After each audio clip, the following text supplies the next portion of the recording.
बड़ी खबर मशरिक़ वस्ता से आ रही है। अबनाए हुर्मुज़ जो 40 दिन की जंग में लगातार पूरी दुनिया की निगाहें इस पर टिकी रही, अब बड़ी खबर आ रही है कि अबनाए हुर्मुज़ में ईरान ने लैंड माइन बिछा दिया है। जी हां, अबनाए हुर्मुज़ में अब ईरान ने पानी के नीचे दरअसल बारूद बिछा दिया है और यह बहुत बड़ी खबर है। दरअसल अबनाए हुर्मुज़ ईरान के लिए बहुत मजबूत कड़ी है और अबनाए हुर्मुज़ पर लगातार ईरान का कब्जा है।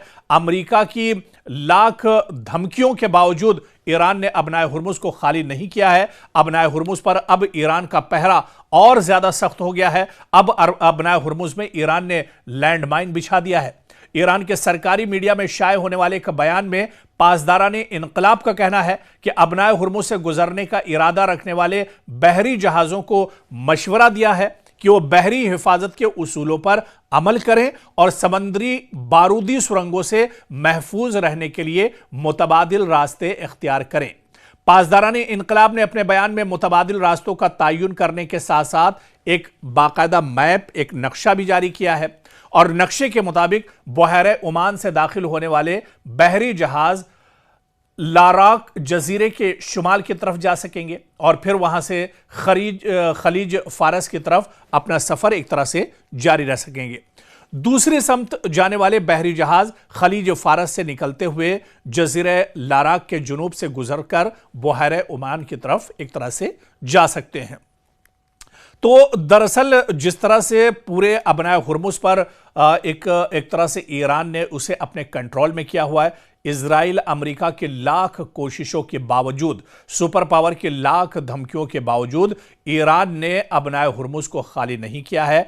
आज भी अबनाए हुर्मुज़ पर ईरान का पूरी तरह से कब्जा है। दरअसल अमेरिकी और मगरबी हुक्काम का कहना है कि ईरान ने अबनाए हुर्मुज़ में समंदरी बारूदी सुरंगें बिछाना शुरू की हैं। कुछ अंदाजों के मुताबिक ईरान के पास हजारों, तकरीबन 6000 तक बारूदी सुरंगों का जखीरा मौजूद है और इसका इस्तेमाल दरअसल ईरान अब अबनाए हुर्मुज़ में कर रहा है।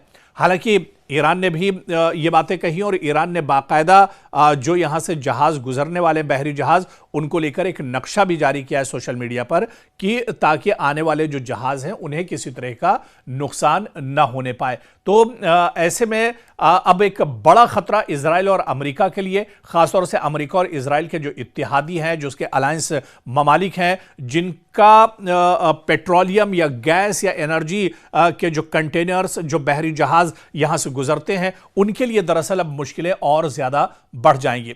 हालांकि डोनाल्ड ट्रंप बार बार ये कहते रहे हैं कि ईरान अबनाए हुर्मुज़ को खाली करे। अबनाए हुर्मुज़ पर जिस तरह का टोल टैक्स ईरान ने बना रखा है, उस टोल टैक्स को यहां पर अब छोड़ना चाहिए, इससे पीछे हटना चाहिए। लेकिन ईरान दरअसल जानता है कि अबनाए हुर्मुज़ पर जब तक उसकी मजबूती है, जब तक उसकी पकड़ है, तब तक अमेरिका और इजराइल उसका कुछ नहीं बिगाड़ सकते हैं और इसी वजह से ईरान लगातार अबनाए हुर्मुज़ पर अपनी पकड़ बनाए हुआ है। हालांकि इस बीच अमेरिकी सदर डोनाल्ड ट्रंप ने एक बार फिर धमकी दी है और उन्होंने कहा है कि जिस तरह से ईरान का रवैया सही नहीं है, ईरान लगातार अबनाए हुर्मुज़ पर कब्जा किए हुए, दरअसल ये बात सही नहीं है और ईरान को इसका खमियाजा भुगतना पड़ेगा। लेकिन ईरान ने कभी भी अमेरिका की धमकियों की परवाह नहीं की। ईरान जान रहा है कि यह रास्ता बहुत अहम है। इस रास्ते से दरअसल पूरी दुनिया की जो एक तरह से चाबियां हैं वो एक तरह से इससे जुड़ी हुई हैं। पूरा राब्ता एक तरह से जुड़ा हुआ है और जिस तरह से आपने देखा 40 दिन की जंग में अबनाए हुर्मुज़ पर जिस तरह से कदगन लगाया गया। हालांकि ईरान ने बार बार इस बात को कहा कि अबनाए हुर्मुज़ पर हमने अबनाए हुर्मुज़ को बंद नहीं किया है। अबनाए हुर्मुज़ हमेशा खुला हुआ है। सिर्फ अमेरिका, इजराइल या उसके जो इत्तेहादी मुल्क हैं उनके लिए अबनाए हुर्मुज़ बंद है, बाकी पूरी दुनिया के लिए अबनाए हुर्मुज़ बंद है। कोई भी यहां से निकल सकता है, आ सकता है, जा सकता है और पेट्रोलियम और गैस की जो आमदोरफ्त है वो एक तरह से जारी रह सकती है। तो कहीं ना कहीं ईरान की पकड़ अबनाए हुर्मुज़ पर अब और ज्यादा मजबूत हो गई है और इसी वजह से अमेरिका और इजराइल के लिए, खासतौर से अमेरिका और डोनाल्ड ट्रंप के लिए, इसे बहुत बड़ा झटका एक तरह से तस्वुर किया जा रहा है।